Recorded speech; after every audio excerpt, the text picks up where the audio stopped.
Señor nos bendiga, hermanos. Muy buenos días, que el Señor siga bendiciéndonos en este tiempo, en esta mañana.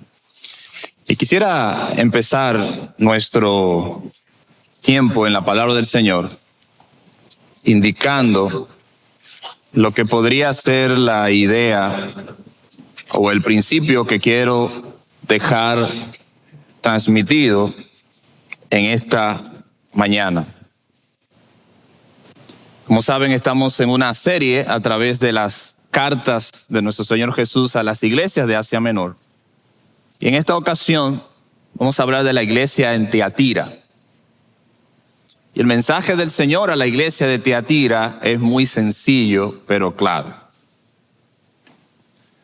No confundas la paciencia del Señor con debilidad. El Señor ha sido paciente porque Él nos ama. Y en esta mañana vamos a hacer una inmersión como hemos hecho en las otras epístolas. Vamos a hacer un estudio acerca del mensaje que nuestro Señor Jesucristo le comunicó a esta iglesia en particular. Por eso quiero invitarles al libro de Apocalipsis, capítulo 2, versículos 18 al 29. Y una vez, hermanos, con el texto, puede ponerse de pie para que leamos juntos la palabra de Dios en esta ocasión. Apocalipsis capítulo 2, versículos 18 al 29. Voy a leer en la Nueva Traducción Viviente. Escribe esta carta al ángel de la iglesia de Tiatira.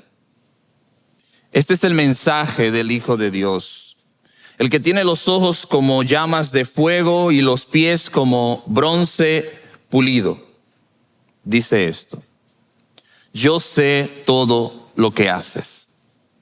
He visto tu amor, tu fe, tu servicio y tu paciencia con perseverancia, y veo que tu constante mejoría en todas estas cosas.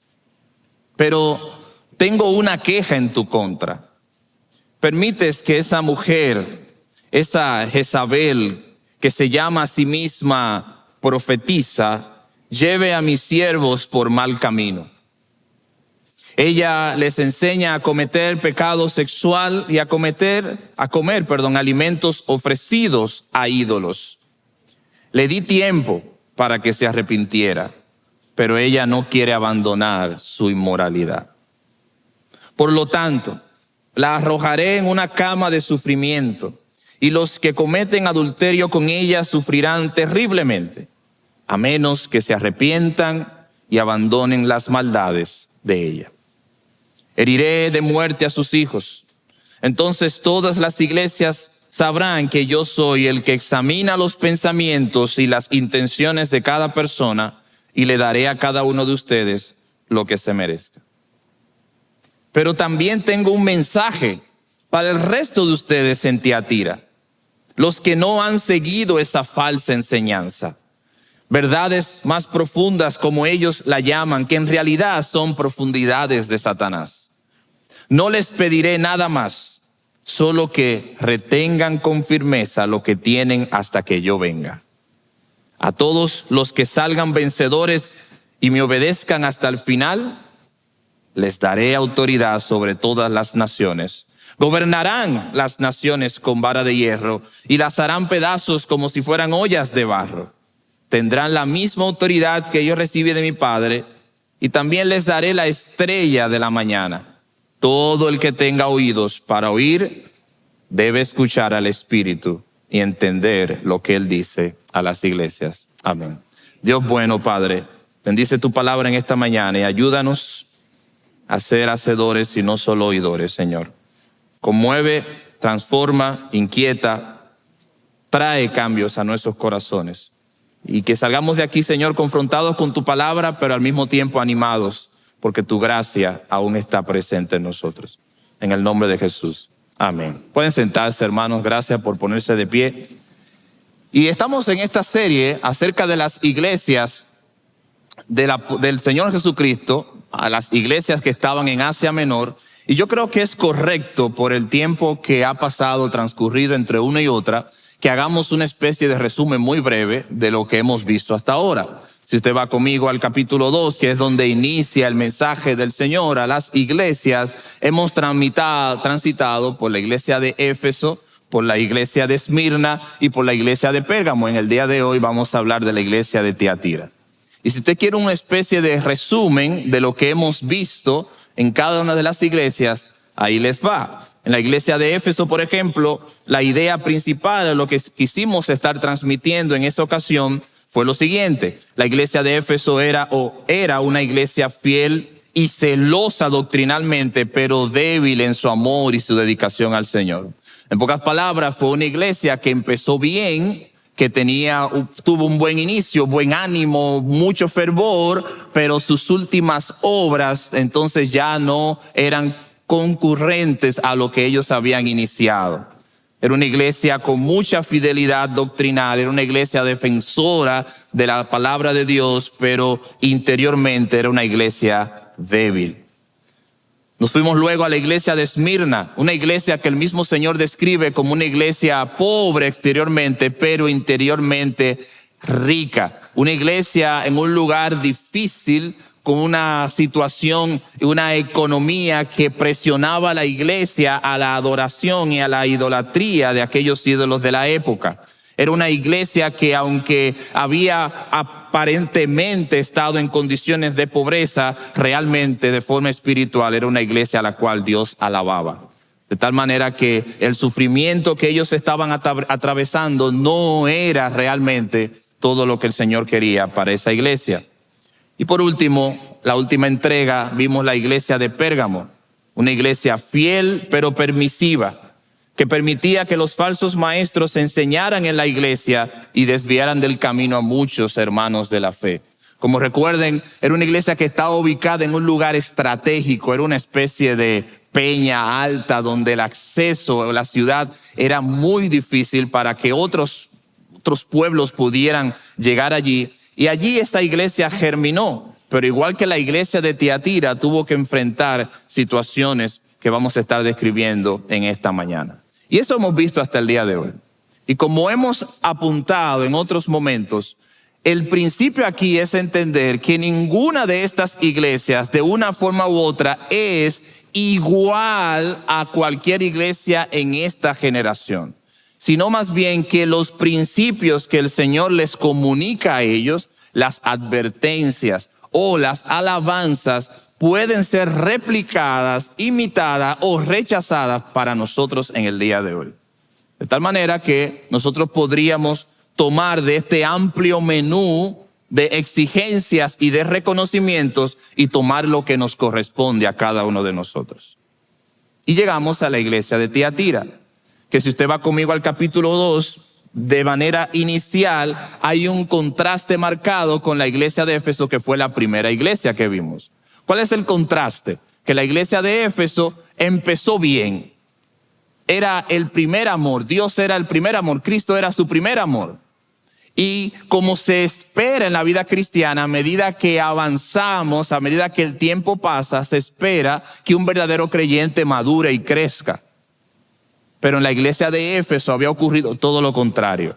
Empezaron bien, era una iglesia con un buen inicio, pero en el momento en el que Cristo le escribe, era una iglesia que estaba espiritualmente débil, permitiendo falsas enseñanzas, permitiendo que toda esa ola de doctrina equivocada entrara a la iglesia.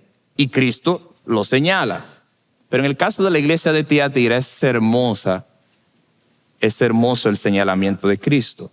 Él le dice que ahora Él reconoce su fe, su paciencia, su amor, su trabajo, etc. En pocas palabras, fue una iglesia que a medida que pasó el tiempo, creció y maduró, como todos nosotros debemos hacer en el Señor. Vamos a ver la iglesia de Tiatira. Vamos a hacer un estudio más cercano a ella. La iglesia se encontraba en una ciudad cuyo nombre es Tiatira. Y esta ciudad se encuentra entre Pérgamos y Sardis. Sardis es la próxima iglesia que veremos en la próxima oportunidad. Y allí se encontraba Tiatira. Es una ciudad pequeña, 64 kilómetros en toda su extensión. Lo cual nos dice que la iglesia tampoco era una iglesia muy grande. Sin embargo, de manera irónica, la carta más extensa de las 7 es la carta a la iglesia de Tiatira. ¿Qué nos dice eso a nosotros? Eso nos dice muchas cosas. Nos dice primero que independientemente del tamaño de la iglesia o independientemente del tamaño de la congregación, hay algo que Cristo tiene que decirle a cada iglesia. A veces nuestra valoración de las congregaciones o de los hermanos es dependiendo del tamaño de la congregación que pertenezca o del tamaño de su influencia. Pero estos mensajes del Señor Jesucristo a cada una de estas iglesias nos dice y nos enseña a nosotros que no importa el tamaño, no importa la influencia, no importa el lugar donde se encuentra la iglesia, Cristo siempre tiene algo que decir a la iglesia. No importa la condición. Podríamos pensar que iglesias en condiciones geográficas más ventajosas que otras, Cristo tiene más cosas que alabarle a ellas y otras que alabarle a otras personas, pero no es así. No importa el tamaño o la condición geográfica, todas las iglesias que viven fielmente al Señor tienen algo que hacer y tienen algo que aportar al reino de Cristo. Muchas veces pensamos que mientras más grande es la iglesia, es una iglesia más saludable, o que su influencia es determinante para saber cuán buena es esa iglesia. Esta carta, muy específicamente, cuando vamos al capítulo 2, versículo 18, nos damos cuenta que aunque era la iglesia más pequeña y estaba en la ciudad más pequeña, observamos que hay más llamado, hay más encomienda para esta iglesia. Para Dios no existe esta diferenciación que nosotros tenemos. Cada iglesia, no importa su tamaño, no importa su influencia, no importa el lugar geográfico donde se encuentre, es una iglesia que puede ser fiel al Señor como cualquier otra. Y la iglesia de Tiatira no contaba con todas las bendiciones o todos los adelantos o todas las oportunidades que tenían las iglesias que ya hemos visto. La iglesia de Éfeso es reconocida como una iglesia que generaba líderes. Cuando vamos a la carta del apóstol Pablo a los Efesios, era una iglesia que Pablo admiraba. Era una iglesia que tenía líderes de la talla de Timoteo. Era una iglesia de gran influencia, pero aún así era una iglesia que necesitaba algún tipo de señalamiento de Cristo. Pero la iglesia de Tiatira no se menciona. Si usted va al capítulo 16 del libro de los Hechos, en el versículo 14, es la única vez que se menciona, porque de allí es Lidia, la señora que vendía púrpura y que probablemente fue el inicio y la oportunidad por la cual se fundó esta iglesia. Pero la iglesia de Tiatira, aún en medio de su tamaño, era una iglesia que también necesitaba algún tipo de mensaje del Señor. Entonces, cuando vamos al libro de Apocalipsis, capítulo 2, versículo 18, ¿qué observamos? ¿Cuáles eran las bendiciones de esta iglesia? Versículo 18 dice, este es el mensaje del Hijo de Dios el que tiene oídos, ojos como llamas de fuego y los pies como bronce pulido. Cada característica que hace el mensajero a la carta está relacionado con la carta. El Señor Jesucristo, cada vez que dice algún señalamiento de Él en la carta, está señalando algo que Él va a pronunciar más adelante. ¿Qué significa que Él tiene los ojos como llamas de fuego y los pies como bronce pulido? Lo primero significa que Él ve todas las cosas. Él está diciendo a la iglesia, yo veo todo, absolutamente todo. No hay nada en este mundo que escape a la realidad de lo que yo puedo ver. Yo veo todo absolutamente.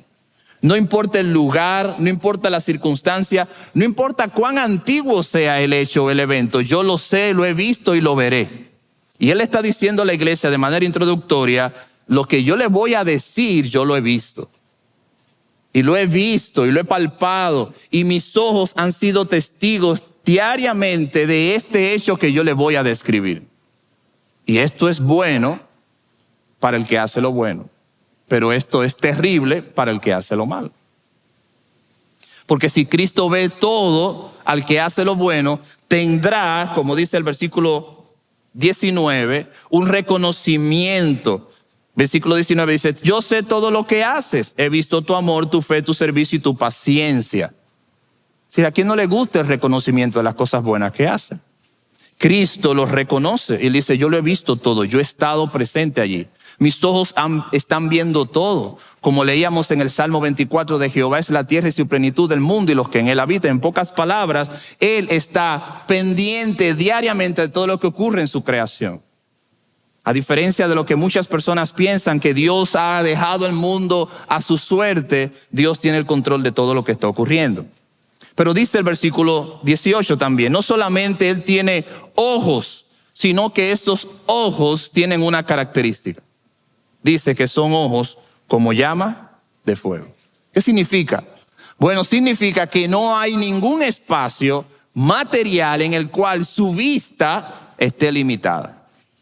Él lo ve todo, pero ¿hasta dónde Él lo ve?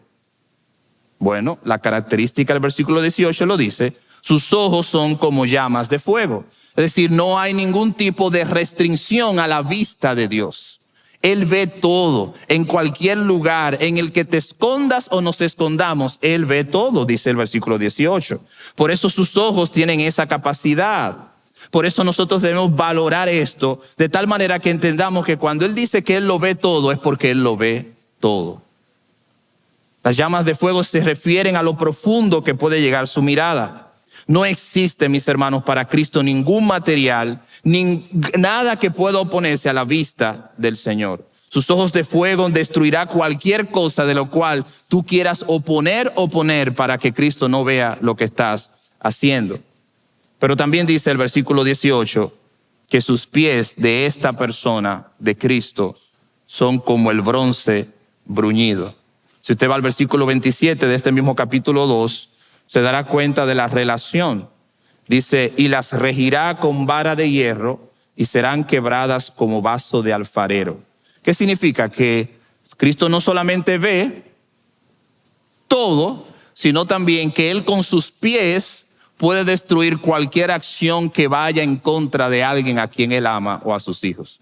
Y eso es lo que dice el versículo 27. Las regirá con vara de hierro y serán quebradas como vaso de alfarero. No hay forma de que Cristo no pise algo y no sea destruido. Eso es lo que está diciendo. Él ve todo y si Él quiere destruir una acción mala, Él lo hace en medio nuestro. Pero toda esta descripción, si van conmigo a Apocalipsis capítulo 1, versículo 13 al 16, está allí. Miren lo que dice Apocalipsis 1, 13 al 16. Dice lo siguiente. En medio de los 7 candeleros, aquí está la descripción inicial, la introducción de todas las caracterizaciones que vamos a ver en las diferentes cartas de quien escribe. Dice, en medio de los 7 candeleros, eso lo vimos en Efesios, y a uno semejante al Hijo del Hombre, vestido de una ropa que llegaba hasta los pies y ceñido por el pecho con un cinto de oro, su cabeza y sus cabellos eran blancos como blanca lana, como nieve. Sus ojos como llama de fuego, ahí está la relación, y sus pies semejantes al bronce bruñido, refulgente como en un horno, y su voz como estruendo de muchas aguas. Tenía en su diestra 7 estrellas, de su boca salía una espada aguda de 2 filos, y su rostro era como el sol cuando resplandece en su tierra. ¿Qué es lo que Juan nos está señalando? La caracterización de todo lo que Cristo va a decir de manera separada a cada una de las iglesias. Eso fue la introducción que hicimos hace algunas semanas. Es decir, Cristo está diciendo, quien escribe no es Juan, quien escribe soy yo, que tengo estas características que solamente pueden ser aplicables a mí. Y para él era importante que la iglesia de Tiatira, la iglesia de Éfeso, la iglesia de Pérgamo entendieran quién estaba escribiendo. Porque la autoridad de la acción y la autoridad de la escritura radica en quien la escribe. En este caso, Cristo mismo es el autor de ella. Entonces la iglesia es reconocida, número 1, por sus obras, versículo 18 y versículo 19. Número 2, por su amor. Número 3, por su fe. Número 4, por su servicio. Número 5, por su paciencia. Y número 6, por su progreso o crecimiento espiritual. Cuando Cristo hace este señalamiento, Él está diciendo cosas que la iglesia sabía.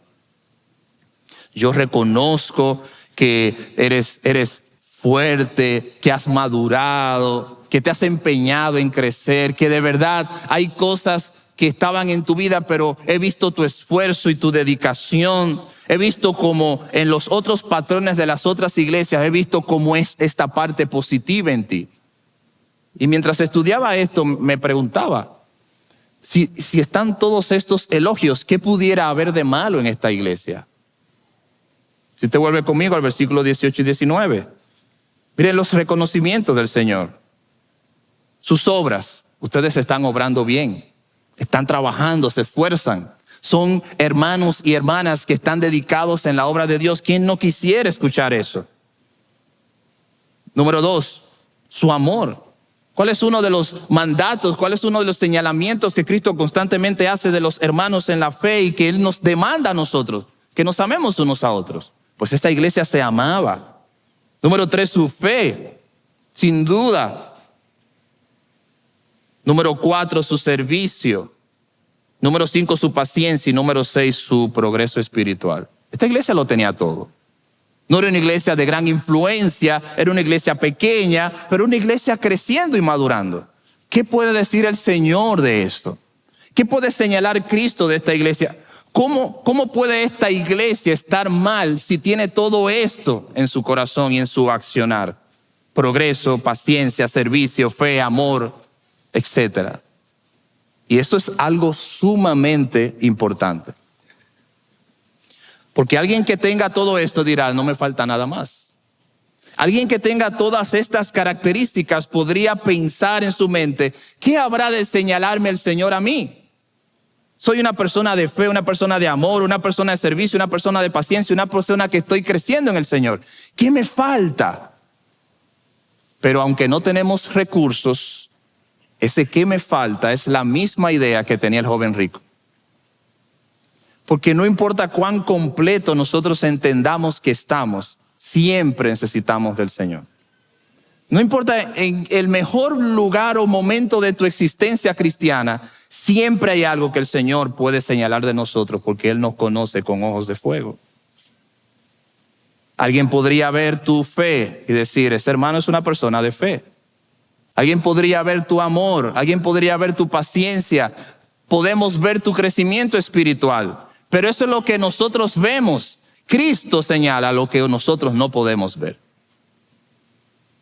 Para muchas personas esto podría ser hasta injusto. Pero ¿y cuándo? ¿Cuándo será necesario? ¿Cuándo será justo? ¿Cuándo estaré completo? ¿Cuándo es que no recibiré algún tipo de reprensión? Cuando el Señor regrese. Porque hasta que el Señor regrese todos necesitamos que alguien nos diga algo para seguir creciendo. Esto fue lo que le pasó a la iglesia de Éfeso. Ellos tenían todas estas cosas, vivían en estas cosas, pero las descuidaron porque pensaron que estaban bien. Y es lo que el Señor Jesucristo les llama a esta iglesia. Ustedes empezaron mal, pero están bien. No se descuiden para que no lleguen a ser como los de Éfeso. No es injusto cuando el Hijo de Dios nos dice que debemos solucionar algo. No es injusto cuando Cristo mismo nos dice, arregla esto. No es injusto cuando el Señor nos dice, arrepiéntete de esto, porque Él nos conoce profundamente. No es injusto. Entonces, ¿qué es lo que el Señor demandó? Este es el mismo patrón en todas las cartas. Vamos ahora, hermanos, a ver a esta persona.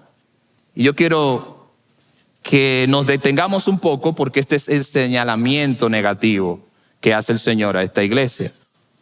Y yo quisiera que avancemos y leamos lo que el Señor tiene en su contra. Dice la palabra de Dios, pero tengo una queja en tu contra. Permites que esa mujer, esa Jezabel, que se llama a sí mismo profetisa, lleve a mis siervos por mal camino. Ella les enseña a cometer pecado sexual y a comer alimentos ofrecidos a ídolos. Le di tiempo para que se arrepienta, pero ella no quiere abandonar su inmoralidad. Vamos a explicar brevemente. Ustedes recuerdan que en la iglesia de Pérgamo decíamos que habían gremios empresariales de los cuales probablemente pertenecía Lidia, que era una vendedora de púrpura, que estos gremios no estaban separados de la vida religiosa de esa comunidad. Y les voy a explicar. La existencia de esos gremios estaba unida a la adoración de algún dios que representaba a ese gremio. Por ejemplo, si había un gremio que eran los hacedores de zapatos, bueno, ese gremio tenía una deidad a la cual le rendía culto, y si tú querías pertenecer a ese gremio, tenías que rendirle culto a esa deidad. Si tu trabajo era vender pieles, como hacía Lidia, bueno, a esa asociación de vendedores de pieles había una deidad a la cual había que adorar, y si tú no la adorabas, entonces no podías vender pieles. Entonces, toda la vida empresarial estaba secuestrada por la religiosidad, no por la vida cristiana. Entonces, cuando vamos aquí, dice el Señor a la iglesia que lo que tiene contra ellos es que había una señora, probablemente, llamada Jezabel, que se hacía llamar a ella misma profetisa. Yo no sé si a usted le pasa, pero al leer esto es como trasladarnos al año 2024. No por lo de Jezabel, sino por lo de profetisa o profeta. Y si usted tiene una hija o en camino, no le ponga ese nombre. No hay forma de que ese nombre pegue en ninguna parte de la Biblia. Dice, se llamaba Jezabel. Y dice, se llamaba a sí mismo profetisa. Y dice, mira lo que dice, lleva a mis siervos por mal camino. Ella les enseña a cometer todo acto de inmoralidad. Y no solamente eso, sino que los invita, los seduce para que también coman alimentos ofrecidos a los ídolos. Probablemente esta Jezabel era una líder importante de alguno de estos gremios y estaba entonces invitando a los hermanos de la iglesia de Tiatira a decir, si ustedes quieren trabajar, tienen que hacer esto. Tienen que moralmente ser inmorales sexualmente, tienen que, cada vez que hagamos las fiestas que ofrecemos a estos ídolos, tienen que ir y participar. Y probablemente muchos hermanos, viéndose acorralados, accedían a esto. Porque como vamos a ver más adelante, no todos accedían a esta petición. Pero posiblemente, y es lo que la mayoría de los autores están de acuerdo, esta señora no se llamaba Jezabel, sino más bien que está haciendo alusión a la Jezabel que nos llega a la mente del Antiguo Testamento, quien fue la esposa de Acab, y que parte de su trabajo y de su legado fue llevar al rey Acab para que el rey Acab a su vez llevara al pueblo hebreo a la idolatría y a la adoración de ídolos. Si usted va conmigo a 1 Reyes capítulo 14 versículo 31, escuche el currículum de esta señora. Primero, era esposa del rey Acab, de lo mejor que tenía. Versículo 4 del capítulo 18, era culpable de matar a los profetas de Jehová. Eso señala el capítulo 18 de Primera de Reyes. Número 3, no solo hacía mal, sino que también incitaba a su marido, el rey Acab, a practicar toda clase de idolatría y maldades. Número 4, Primera de Reyes 19, trató de matar al profeta Elías. Todos recordamos ese episodio. Número 5, ella fue destinada a un fin vergonzoso debido a su terrible maldad. Segunda de Reyes capítulo 9 versículo 30. También la mujer llamada Jezabel en Tiatira, la que estamos viendo, hacía lo mismo que a Jezabel del Antiguo Testamento practicaba. Entonces tenemos esta iglesia que tenía todas estas bondades, pero tenía este problema. Y uno dirá, ¿y cómo entonces podemos aplicar eso a nosotros? De verdad no hay una forma de 1 más 1, porque no podemos decir que aquí hay una Jezabel. Yo no sé si alguien se llama Jezabel. Pero realmente el énfasis del pasaje no es sobre Jezabel. Próximo versículo. El énfasis del pasaje es sobre los que seguían a Jezabel y no querían arrepentirse. ¿Por qué? Porque problemas van a haber en la iglesia. Quizás como estos de personas, hay iglesias que lamentablemente al ser débiles en su estructura han permitido que hombres y mujeres lleguen a la iglesia y trastornen y confundan y traigan toda clase de sedición contra hermanos débiles que al escuchar cualquier cosa se van por ahí. Eso podría pasar. Pero póngale la etiqueta que usted quiera a esto. El punto central de nuestro Señor Jesucristo a esta iglesia no solamente era el problema de Jezabel, sino lo que Él dice después. Por lo tanto, ella dice, les di tiempo para que se arrepintiera, pero ella no quiere abandonar su inmoralidad. Y ahí es donde nos vamos a ubicar los próximos minutos. Todas las iglesias tienen problemas.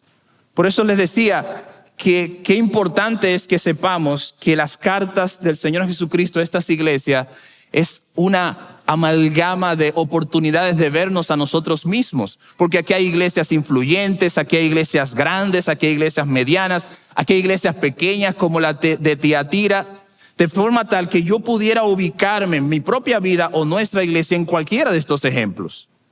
Pero lo importante es lo que ellos no hacían. Versículo 20. Le di tiempo para que se arrepintiera, pero ella no quiere abandonar su inmoralidad.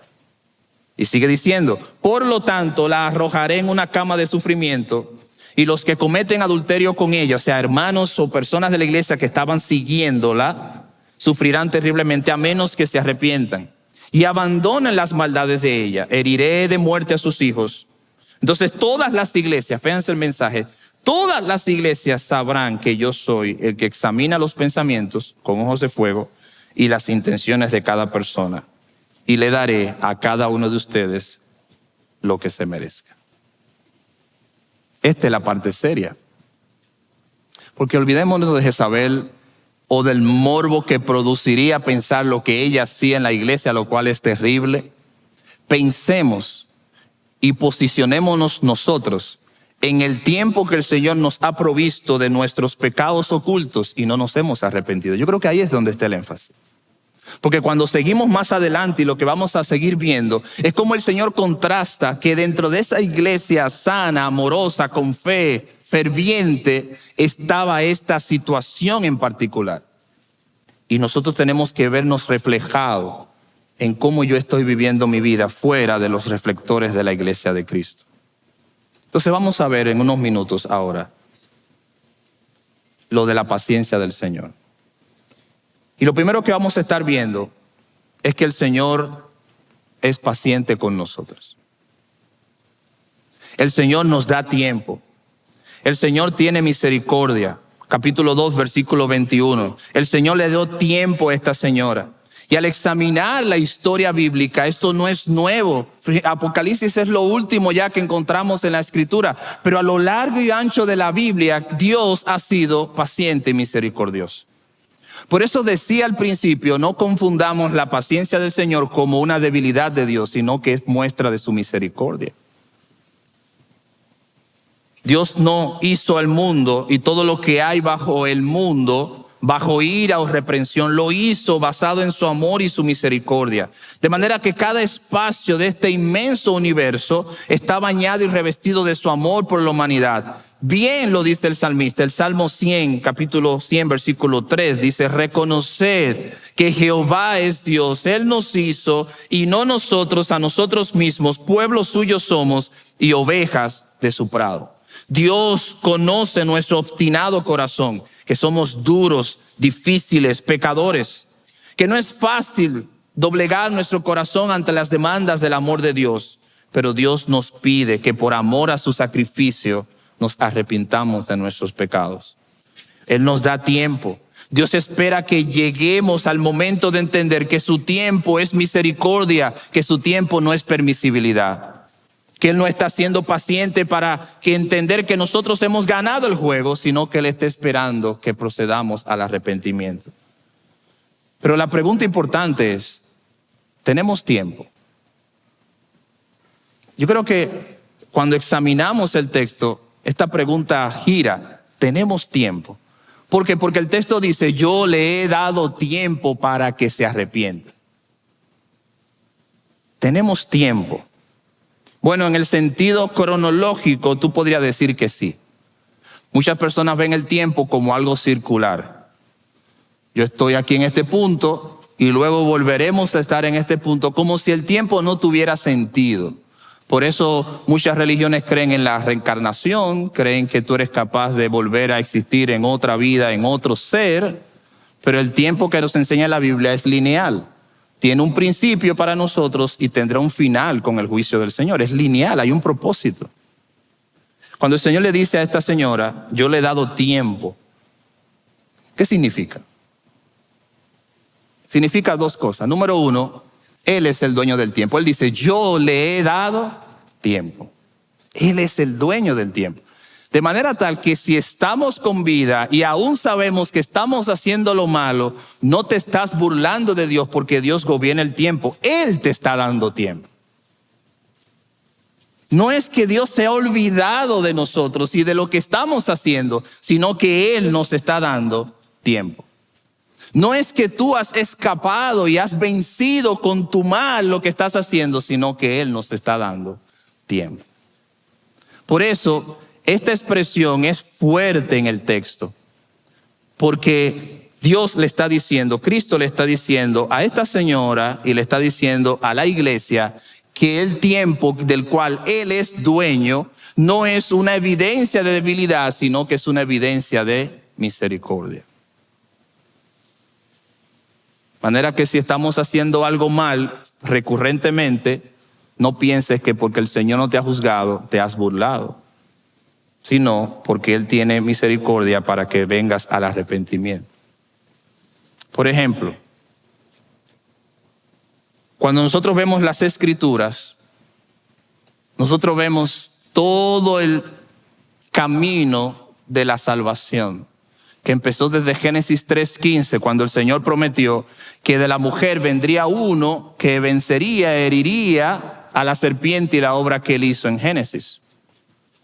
Pero nosotros hoy estamos ubicados en un espacio de tiempo en el que tenemos la oportunidad de ver toda la historia bíblica, saber su inicio, su proceso y su final, y aún así nosotros entendemos que tenemos tiempo.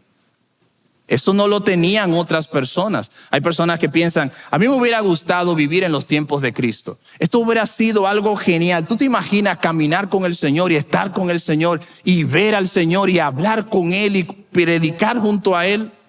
Eso no es garantía de nada. Porque muchos lo vieron y ni lo conocieron. La garantía es conocerlo, aún con Él físicamente o no físicamente como lo hemos conocido nosotros. Pero la pregunta vuelve a ser la siguiente. ¿Tienes tiempo? ¿Crees que lo malo que estás haciendo todavía no será descubierto porque tienes el tiempo en tus manos? ¿Que sabrás cómo manejar el tiempo porque en el momento dado sabrás cómo arrepentirte para entonces estar bien con el Señor? Eso no funciona así. Un corazón contrito, humillado, no manipula el tiempo con el Señor. ¿Tienes tiempo? Mira lo que el Señor le dice. Yo le di tiempo a esa Jezabel. Yo le di tiempo para que se arrepintiera, pero ella no se arrepintió. Porque eso es un juego peligroso. Eso es como una ruleta rusa. Es un juego sumamente peligroso.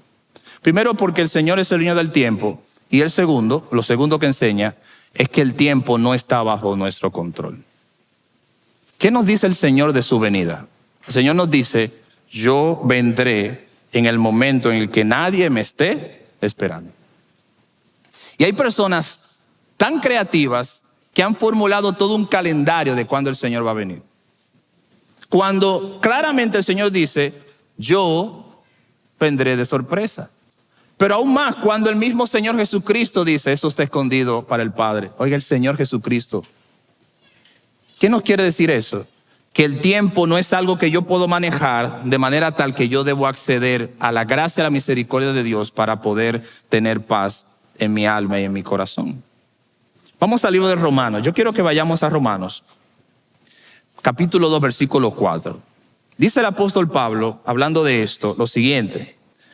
¿O menosprecias las riquezas de su benignidad, de su paciencia y de su longanimidad, ignorando que su benignidad te guía al arrepentimiento? Y lo tengo que leer otra vez. Dice el apóstol Pablo, ¿menosprecias la riqueza de su benignidad? ¿Menosprecias su paciencia? ¿Menosprecias la longanimidad, o sea, lo extenso de este tiempo? ¿Sigues ignorando que su benignidad es para llevarte al arrepentimiento? Wow. Es decir, ¿cómo menospreciar que Dios es paciente? ¿Cómo menospreciar que Dios tiene paciencia porque Él nos ama y es benigno y no porque nosotros hemos vencido la justicia de Dios? Lo que pasa es que muchas veces tenemos esta cosmovisión de que la justicia de Dios se maneja como la justicia humana. Que tú tienes un caso y quizás en algún momento de tu vida esos papeles se traspapelaron y ya nadie sabe de lo que tú hiciste ni de lo que tú has hecho. Eso no se maneja así en Dios. Pablo dice, no menosprecies, lo vamos a hacer en forma afirmativa, no menosprecies, mi hermano y mi hermana, la riqueza de la bondad del Señor. Mi hermana, no menosprecies, mi hermano, no menosprecies la paciencia de Dios. No ignores que su paciencia y su benignidad es para que vengas al arrepentimiento.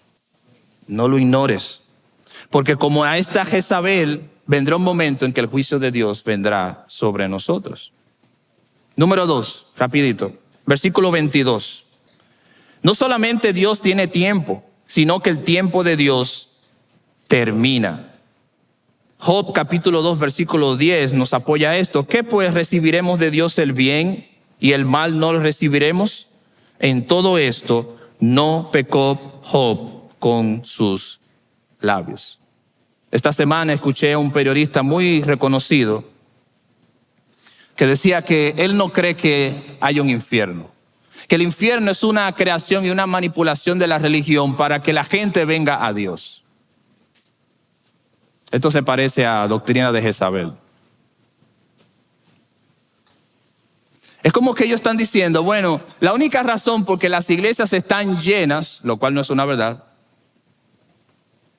es porque la gente se siente asustada porque no quiere ir al infierno. Y yo me puse a pensar, bueno, si existe el infierno, lo cual es verdad, sí, tenemos que tener miedo. Pero aun si no existiera, tu salvación no es por tus obras, es por la gracia de Dios. Tú no eres cristiano porque tú tienes miedo al infierno. Es que Dios te atrajo y te llamó y te salvó y te dio vida y te dijo, yo quiero que tú seas salvo y vivas para mí. No es por el infierno, es por el amor a Dios que somos cristianos, que somos salvos. Por eso esta señora habitaba y confundía a los hermanos de la iglesia porque le decía algo que ellos no entendían y los confundía. Dios espera que el hombre y la mujer regenerada pueda ver la tardanza de Dios como misericordia y no como descuido o como improvisación de parte de Dios. O dicho de otras palabras, Dios hace una tregua con su propia justicia por amor a nosotros. Dios por un momento detiene su justicia porque Él sabe que si la aplica, entonces nadie de nosotros existiría. Él se inhibe, mis hermanos, voluntariamente de su santidad para darle al hombre perdido una nueva oportunidad. Él se inhibe, Él dice, déjame detenerme. No voy a pagarle conforme a sus hechos porque yo sé que eso pudiera ser fatal para ellos. Y por último, Dios no solamente nos da tiempo, sino que dice el versículo 22, que si no hay arrepentimiento, entonces pueden venir las consecuencias. Miren lo que dice Romanos 2:5. Pero por nuestra dureza y por nuestro corazón no arrepentido, atesoramos para nosotros mismos ira para el día de la ira y de la revelación del justo juicio de Dios. Era serio. Por eso, impresionante, la iglesia más pequeña de todas las 7 iglesias, pero la iglesia que estaba recibiendo el mensaje más contundente. Recibió la alabanza más elocuente, pero también estaba recibiendo el mensaje llamado más elocuente.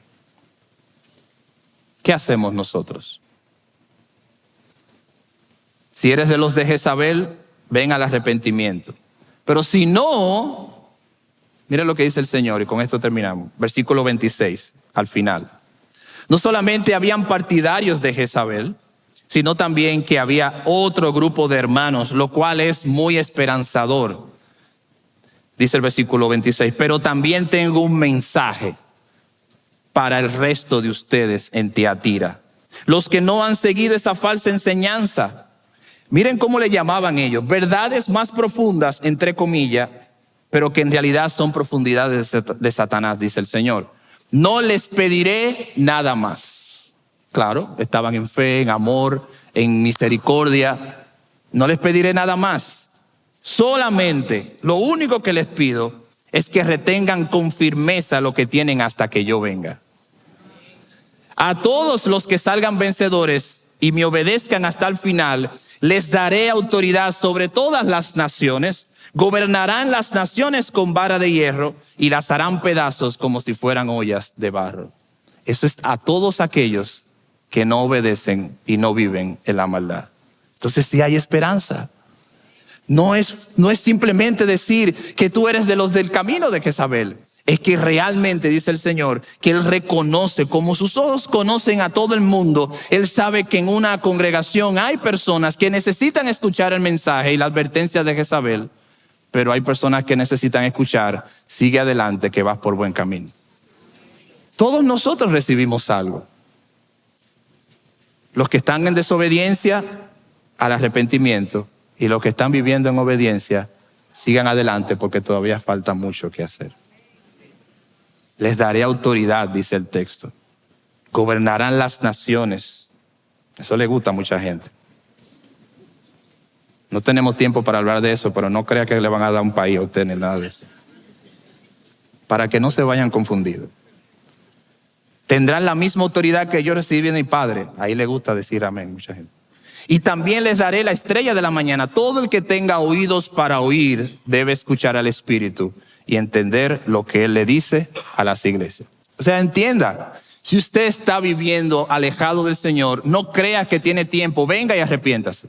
Pero si usted está conscientemente apercibido de que usted está viviendo y peleando la buena batalla de la fe, no dude, no se doblegue, siga adelante, dice el Señor.